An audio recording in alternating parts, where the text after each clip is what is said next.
আজকে বানিয়েছি চালের গুঁড়ার রুটি। কার কার পছন্দ সবাই কমেন্ট করতে পারেন। হ্যালো এভরিওয়ান, আসসালামু আলাইকুম।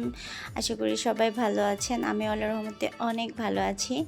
এটা ফ্রোজেন করা ছিল, আমি এটাকে আবার ছাঁকনি দিয়ে ছেঁকে নিচ্ছি। তো এটা দলা পাকিয়ে আছে, তো এই দলাগুলোকে ছাড়ানোর জন্য এটাকে আবার ছেঁকে নিতে হবে। তো আমি চুলায় গরম পানি দিয়েছি, এর মধ্যে আমি অল্প অল্প করে চালের গুঁড়াগুলো দিয়ে এটাকে ভালো করে একটা পারফেক্ট ডো বানিয়ে নিতে হবে, নইলে রুটি কিন্তু ভালো হবে না। এটা অনেক সময় দেখা যায় যে দলা পাকায় যায়, সে রুটিটা খেতে অত বেশি মজা হয় না, এই জন্য এটাকে অনবরত নাড়তে হবে।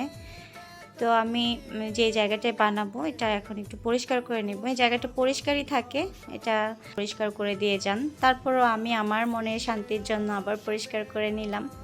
তো এই তো আমার ডোটা সুন্দর হয়ে গিয়েছে, পারফেক্ট একটা ডো হয়েছে। আমি আশা করিনি এত ভালো হবে, কারণ চালের গুঁড়ার রুটি অনেক দিন পর আমি নিজের হাতে করছি। এর আগে আম্মু এসে বানিয়ে খাইয়েছিল, তো দেখি না ভালোই হয়েছে মাশাআল্লাহ।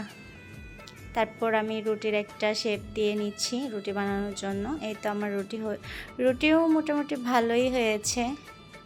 তো এই তো রুটিগুলো এখন ভেজে নিব সুন্দর করে। রুটিও ফুলেছে ভালো, আমি আসলে আশা করিনি এত ভালো হবে,